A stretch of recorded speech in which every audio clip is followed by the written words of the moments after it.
Namaste and welcome to one more session of a design of machine elements, that too designing of shaft. In a previous video, we have been into a way to learn how about if a gear is been loaded at the mid of a shaft and been transmitting a power to some other section, then how the design is to be done. In this session, we will try to understand the concept. If I added two pulleys, either it been taking a power from some other pulley or been transmitting a pulley power to the one more pulley. If that's in a case, then how to design a shaft. I'd like to make a note that all the cases I will be using a data handbook, 3rd edition, written by Balavi Reddy and Madhavan. Can you note this here? Okay. Now, if at all this is the case where I take, it says that a counter shaft supported between the bearings carries two pulleys, as you could see in this shown in the figure. So, pulley B receives power from the motor placed vertically below it. You kindly note this. Look, one thing I like to share with everyone over here, you read the case once or twice, confirm it what it is there or what has been meant with, then go for a solution. Do it for 2 or 3 times. Now, as you can see here, clearly aram se, without any hurry.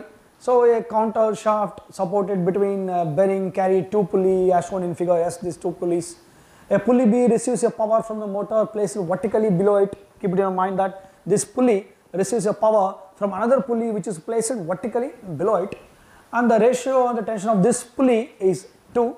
The pulley C delivers a power to a machine placed vertically above it. Somewhere over here it is in vertical place there. This pulley has been giving power to that particular pulley which is vertically above it. Then the machine carries a tension of 3 kilonewton in tight side of the belt and 1 kilonewton in a slack side of the belt.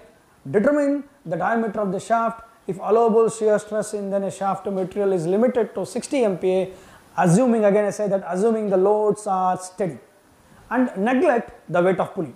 Kindly note that when the pulley is given here, we need to neglect the weight of pulley. Clear? So once this is known, so this is the sketch. We had an A and B two support, A and D are two supports, B and C are the two pulley with a B of pulley of 0.32 meters of diameter and pulley C is of 0.2 meters, and it has been placed at certain distances 0.3 meter, 0.5 meter and 0.4 meter respectively. So now let's sort out the given, and prior to that let's try to understand what are the given over there, what has been said. So if you could remember that in pulley B it has been taking a power from a motor which has been stated vertically below it.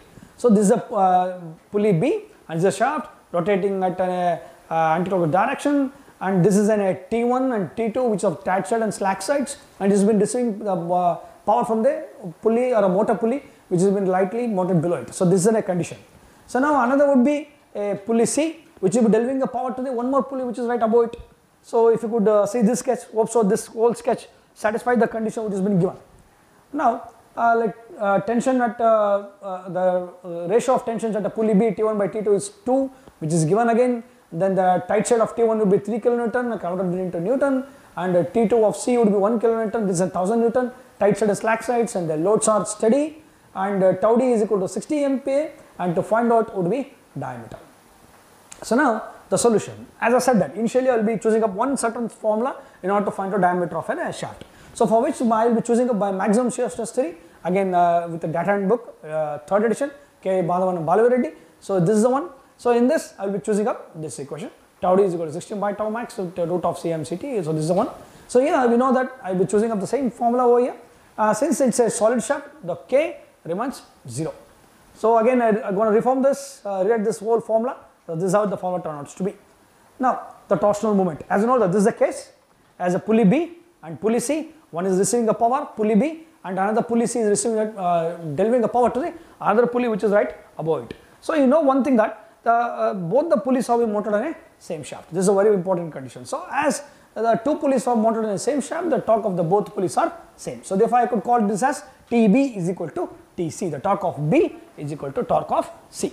So now the pulley on the torque C, I would consider that TC is equal to T1 of C plus or minus of T2 of C into RC, or even divided by D by 2. So diameter of that pulley has been given, it's a 200. So I've been just substituted over there, and I had an equation and when I solve it, so whatever the value that I got is 2 into 10 to the power of 5 Newton mm. So this is Tc. So we know from this equation Tc is equal to Tb, since both the pulleys have been mounted on the same shaft, the torsion remains same, so therefore Tc is equal to Tb. But here the challenge is to find out what is the T1 of B and T2 of B. So this is another some general equation where I use it through it, and then here you know that in the given that T1 of B is equal to by T2 of B is equal to 2. So therefore T1 of B is equal to 2 of T2 of B.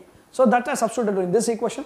Now substituting all the values in through, so what all I got over here would be, since the Tb is equal to Tc, then substituting in the value in through this equation, then whatever I get over here, so this is the one. So T2 of B will be 1250 Newton, and T1 of B would be 2500 Newton. Since I know what is T2 of B, substituting in this above equation, we do easily get what is T1 of B.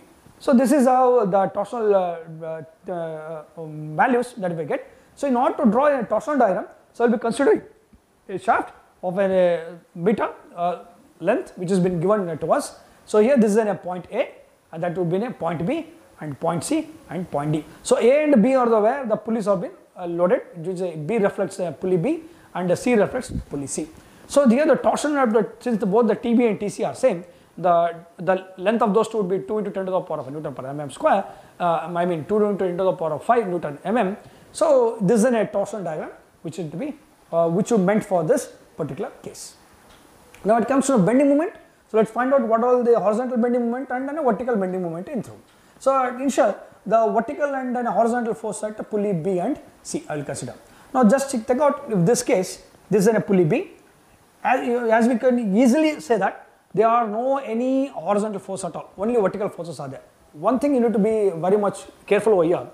In the case it says that the weight of pulley need to be neglected. So I never choose over here weight of pulley WB. Instead, the tension and torsion summation of those two forces would be T1 plus T2, which you have been earlier determined with that. So summation of those two would be together it will be 3750 Newton, since the direction is downwards. So this is the direction of that particular force. Then the vertical or horizontal forces on the pulley C, as you could see here. Again, one more thing you can easily conclude that the horizontal force is 0. Here since the vertical force are being given over here and the weight of pulley is to be neglected, so therefore the WP would be neglected over here. So therefore the summation of the forces what we get to T1 plus T2. Similar thing had been drawn over here. The vertical loaded at C would be FVC, which would be T1 of C plus of T2 of C, which is 4000 Newton, and the force is moving upward. So this is what the force I have been shown over here. So therefore the horizontal forces in both the cases remains 0. As you can see, we can't see any horizontal forces here, then both the cases the horizontal forces remains 0. Now the vertical bending moment where we have to try, there won't be any horizontal bending moment as the horizontal forces are 0 over here. So directly shoot out to a vertical bending moment, so I will considering a length of shaft. So this is a point A, point B, point C and point D, where this is the distances or the dimensions where it's been laid across, and you know at point B the vertical force is 3750 Newton and point C 4000 Newton. And the directions we have been solved in the previous slide. Same thing had been added in over here. So now I will be considering two reaction forces. One is RA and RB. So doing this again a references line over there, and I'll draw now I'll start to draw a bending moment diagram. So for which I will consider one length. Now we know that the summation of all the forces would be 0. So here all the forces that will be moving up I will be considering as a plus, and what are the forces that are moving down, that will be negative. So you can see RA minus RB plus RC or plus RD, clear, is equal to 0. So we know the value of RB and RC. Now substituting the values over here. So whatever the value that I get, RA plus RD is equal to 250 Newton. That will be nice. The further the summation of all the moments will be 0. So I will be taking the momentum at point A considering. So all the forces that being moving into a clockwise will be in a positive, anti-clockwise is negative. As you could see here, 3750 into 0.3 minus of 4000 into 0.5 plus 0.3 minus of RD into 0.4 plus 0.3. That will be 0.8 and 0.6 respectively. So 1.8 and 1.2 respectively. By now solving into through this, so whatever the value that I get is this. So RD is minus 1729.1667 Newton, while substituting this value into the above equation. So RA is 1479.1667 Newton. Now we know what is an RA, what is the force at B, force at C and force at RD. Now how to draw or how to deliver a momentum points over there. Now the bending momentum at A, it should be 0, you can calculate easily. Now 3750 into 0.3, 4000 into 0.8 and RD which has been given over here 1729.1669 into 1.2, if you could do that, that would be 0 and I will be marking that 0 over this point on this line.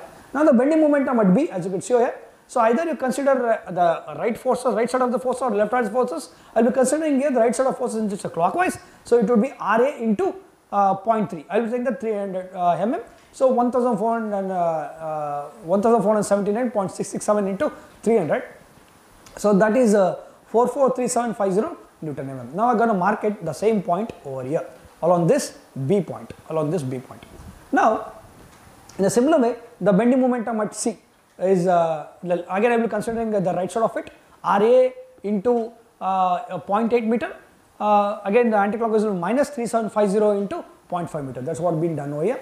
So by doing this, this is the value what I got and I will be marking that, since it is a minus, so I will be marking that point below this line, so that would be this would be the particular point where I have been marking up. So now what would be the bending momentum at D? Surely it should be 0. So that what you can calculate it again, all the right side forces summation of this, that would be 0 of it. Then I can mark it over there and now joining all these lines. So this is a vertical bending momentum what we had. So this is how to draw it and it do carry some marks. So now the maximum bending moment you can see over here that it lies at this particular point. So therefore the bending momentum would be 691,666.64 Newton mm. So this is a bending moment diagram. So once we know the maximum bending, so I am gonna put it up across over here. So this is a maximum bending momentum which we have been derived through, and then you have to find out a shaft diameter of shaft. Surely you know that the loads are steady, again from a table 3.1 of page number 47, as you could see over here. For the steady loads, CM and CT have been given over here. So I am going to draw this CM and CT right over here. So I will write down the CM and CT values. Now we know that we have been found CM, CT, T and M. Now substituting that in an equation of 3.6b of page number 43, where the equation is something like this. Now substituting all the values what we got in this particular equation, the diameter for this case is 44.54 mm. So this is how the design of a shaft will be delivered through if the two pulleys have been presumed over the or been loaded over the shaft, and this is the procedure to follow it.